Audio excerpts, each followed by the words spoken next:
Hey, what it do, y'all? It's your boy E2 Blue coming back at you again, and damn. Fuck. Sorry for cursing, but that's all I can do right now. It's like the Cowboys can't catch a break, y'all. As I know you guys have heard, unless you've been living on the rock, yesterday, DeMarcus Lawrence broke his goddamn foot in practice. Then we talked about before the Lyle Collins situation. Then you have the COVID stuff. And I get it. Every team deals with these things, right? Some get through them easier than others because they have Lady Luck on their side.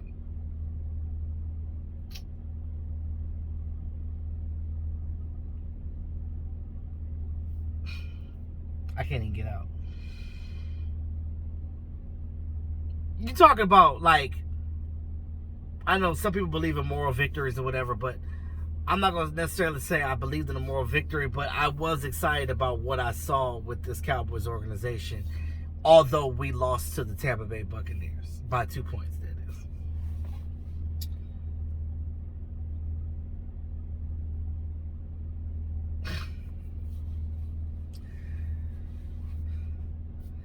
is. Before I get into the DeMarcus Lawrence thing, let's just go through the timeline, right? So, we talked about last week about the Lyle Collins situation. You know, there was so much hearsay about that situation, about him missing the test. We know that he's in a drug program, right? So, players that are in a drug program, they get multiple drugs, multiple drug screenings, right? So, they'll call them on their phone one day, off season, off day, whatever. Hey, you staying clean? Oops.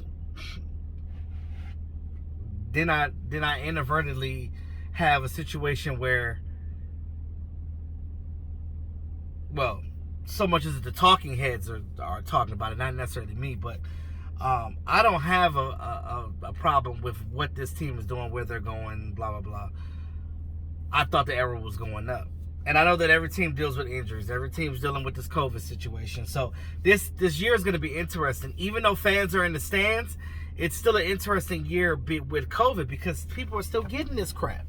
It's the Delta variant, the Theta variant, the Mu variant. It's like we're going through the whole Greek alphabet. So those of you guys that are not in the Greek organization and don't know the Greek alphabet, we're here to teach you that too. But anyway, you start losing players, right? And it's like, damn, we're only in week 2. So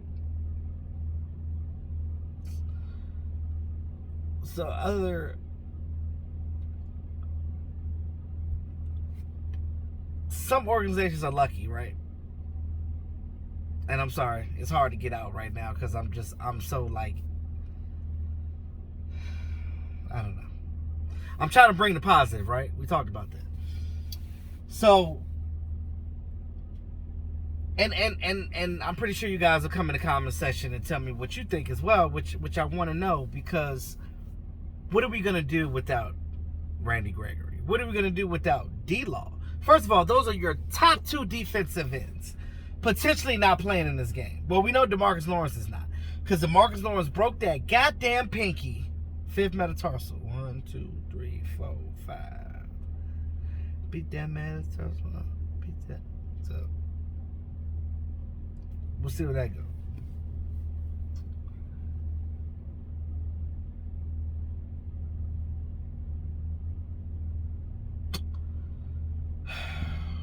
Lyle Collins, like I said, whether he did it, he didn't show up, him being in a drug program, they gave him 5 games. I don't think 5 games was definitely warranted, but at the end of the day, it's the Dallas Cowboys and nobody wants to see us succeed.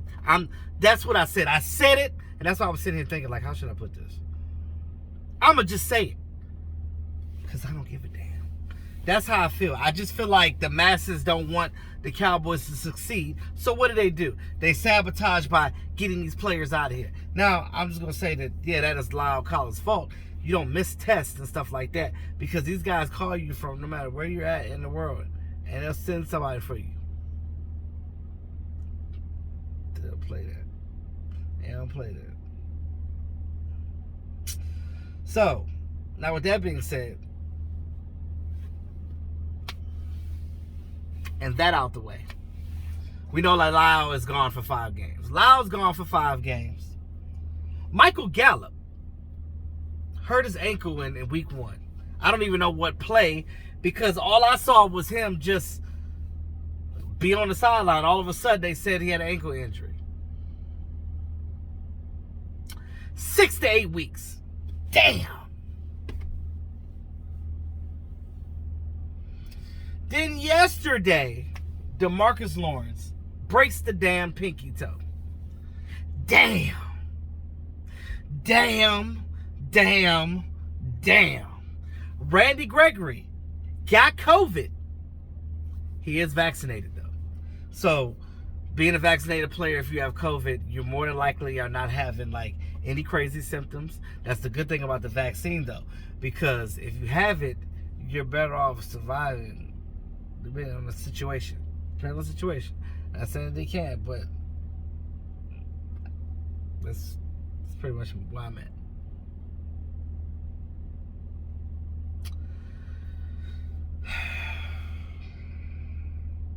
Who is going to be your defensive end? Because if Randy Gregory's on the COVID list, right? Now, I think that Randy Gregory shouldn't stay too long because he is vaccinated. And barring any issues, he should be all right. Now, will he try to get into this week's game? Because remember, we played on Thursday night. We had a couple of extra games. You got to sprinkle it, right? You got to sprinkle it. Sprinkle it a little bit. Sprinkle it. We played on Thursday. So we don't play again until Sunday. I think we play at 1 o'clock, right? So what's today? Thursday? So from today, you got a couple of more days. They're going to fly out well, not tomorrow. Saturday. They'll fly out Saturday.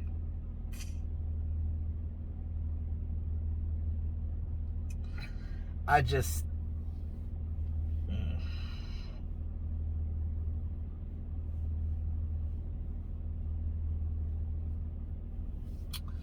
I don't know. Tell me what y'all think. What are we supposed to do? What are we supposed to do? Right? What are we supposed to do? Now, there is, like, we try to get Zach Martin right. When we know Zach Martin is more than likely going to be back for this game. We do know that. So at least we get Zach Martin back. But you lost Lyle. I said in the video, what are you going to do without Lyle? In that video, I said, what is the matchup on that offensive line? Is it going to be Terrence Steele, which Jerry Jones, as he always does,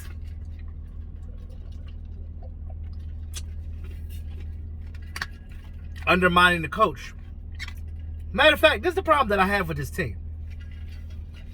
I love Jerry Jones to death, but Jerry Jones has to stop doing that. You need to allow your coach to be a coach. And those of you that are upset at Mike McCarthy over certain things, understand, and I'm starting to see it now, understand that Mike McCarthy doesn't have the control that I thought he did. I thought that he was going to get more control of this team than what Jason Garrett got, but I think that the Joneses just can't help themselves interfering in what's going on. If you have a coach, you need to let the coach coach. Let the coach coach. Let the coach do his job, and that's it. Mike McCarthy won a Super Bowl with the Packers because he had a lot more control over there, right? Over here is almost like, I can only do without so much. You could tell him. You could tell.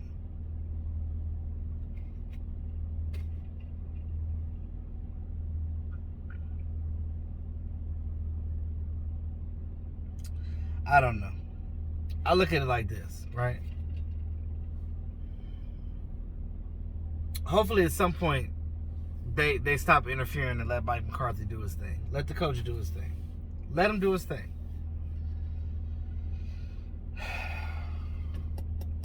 He comes out and says Terrence Steele is the starter at right tackle. Okay. All right, cool. Then, so now we're like, okay, so I guess Terrence Steele got to start.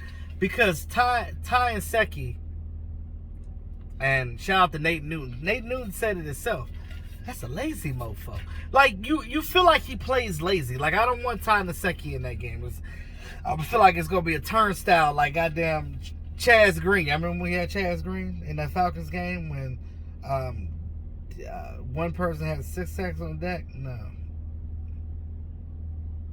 We're not doing that either.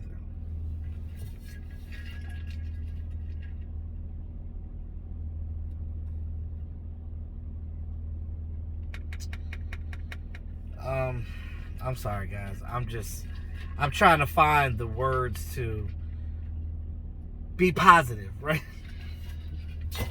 Trying to find the words. And it's been a long day, too. Just ended my work day. I just wanted to speak to y'all real quick. But again,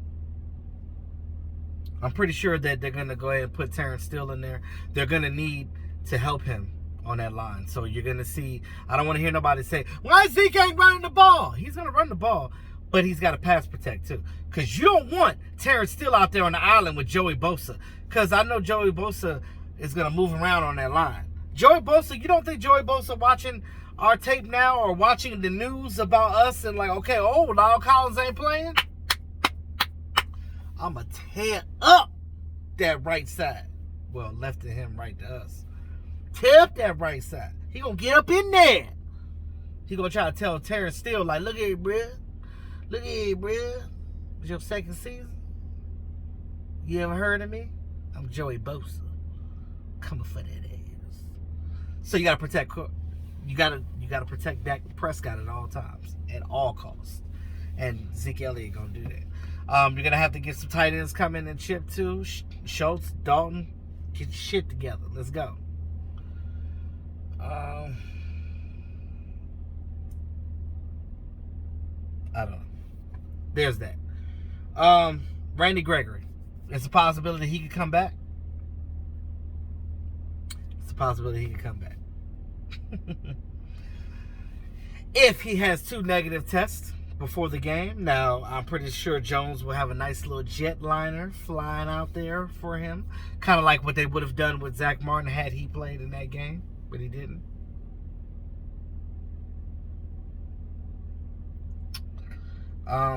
What else?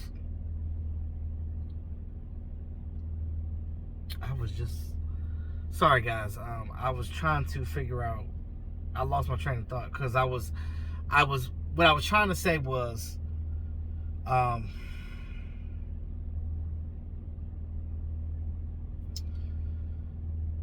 we know that Terrence Steele more likely is going to be the starter, right? Zach Martin's going to stay in position because we know Zach Martin doesn't want to be on the right. Because the only other option is move Zach Martin to right tackle and then put Connor McGovern in there. I know a lot of people would like that too. But those are options that can work, and they could have done that. Then there is the situation with the defensive line. If Randy Gregory does not be able to come back for this game, you don't have DeMarcus Lawrence now for 6 to 8 weeks because he broke his pinky toe. Matter of fact, he had surgery today. So that went well. So if you don't have your best defensive lineman, what the hell are you going to do? Shit. I don't know what that's going to look like. But here's a caveat. Malik Hooker is going to play, and he's going to be the ball hawk. No? You don't? Do you like it? Keanu Neal? DeMonte Casey? I like these additions that the Cowboys have. They're going to be good down the stretch. You watch it. Once they shift around these safeties and really figure out a good groove in this defense to see who could do what. Because what Dan Quinn is doing right now, he's still trying to figure out who's going to do what, who's going to do where. Because you can practice all of this in the offseason and the preseason, but what you can't do is live action, right? So in live action situations, you're going to see in games where guys could do what. And it's going to change every week. You know why? Because you play different level of offenses every week. You're going to have a great team like Tampa Bay one week, and you're going to have a sorry-ass team like the Jets another. So, I wish we could play the Jets every week, right? Super Bowl. But anyway, I'm just saying. Sorry for the Jets. Oh, good Lord. I don't know a Jet fan. I'm just saying because I don't give a damn. Fight me.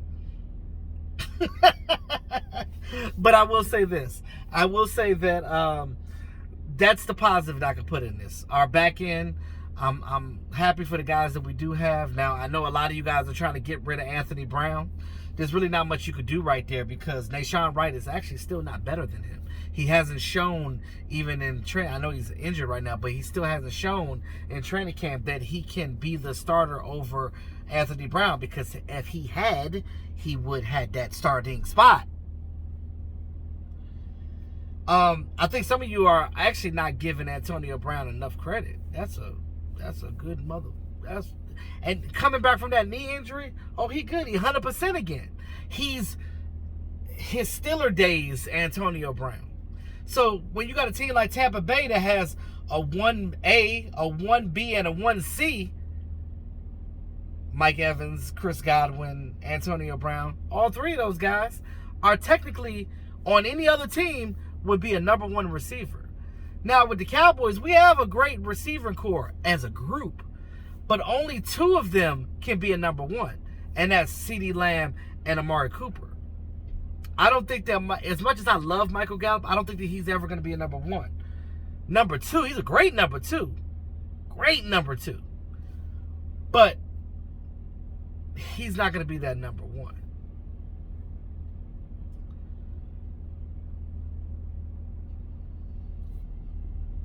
But needless to say, it's the Chargers. But don't sleep on them, because I feel like they're the AFC version of the Cowboys. They're that team that didn't make the playoffs last year that could be they feel like they got some potency to them. They got something to prove this year. Justin Herbert ain't no joke. He reminds me of Dak Prescott in his earlier stage of his career, in his second year. And that's high praise for the young man. I think Justin Herbert is actually a really good quarterback, and he's going to be what Phillip Rivers was to Camp or more. So, and we know how good Phillip Rivers was back in the day, but as you get older, things change, except for Tom Brady. He's got, Tom Brady's sipping on something. I need to figure it out. I'm going to figure it out. Tom Brady has a secret. I'm going to figure it out. Because there's no way, goddammit, you're 44 years old. Is he 44? 44 years old. You're 22nd year in the league and you're still playing like that? Somebody need to check him for PEDs and some other drugs, substance abuse policy shit like Lyle Collins got in trouble for. Sick of this shit, y'all. Sick of it. But anyway, let me know what you guys think in the comment about everything. With the D-Law incident, the Michael Gallup not being there for 3 to 6 weeks, D-Law out for 6 to 8, Lyle Collins out for 5. Ooh, shit, starting to stack up. Next man up, Dorrance Armstrong, you got to do your thing. Bradley and I, do your thing. Terrell Basham, show them that you can bash them. Bash their asses. All right? Bash them. Azur Kamara, if he gets moved up, do something. All right? Mr. Ivory Coast, do something. Oh, and I forgot to say, the end of the story. How the hell did Leon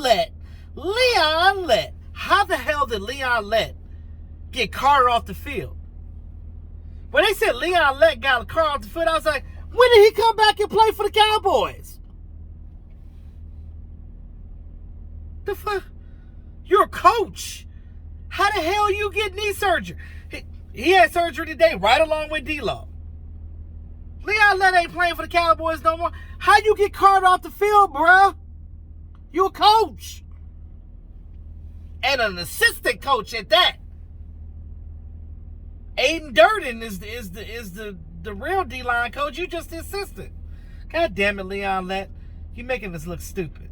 People laughing at us right now. How the fuck your coach get carted off? You know what? We about to be the laughing stock of the goddamn... Not because we suck, because we actually pretty good this year. Well, we'll see what happens with this defense this week without DeMarcus Lawrence. But they got to figure it out. Oh, yeah, and in other news, in Raiders town in Las Vegas, Gerald McCoy got injured again. And he out for the season. 7 snaps into him playing this season, got injured again. Just like he did with us last year. So are you guys happy that we didn't re-sign Gerald McCoy? Because that would have been him again this year. Sick of these injuries. But it's life. It's football. But anyway, let me know what y'all think in the comment box. It's your boy E2 Blue. Like, share, comment, subscribe to the channel. punch that daggone notification bell. It's your boy. Peace out. I'm sick of this shit.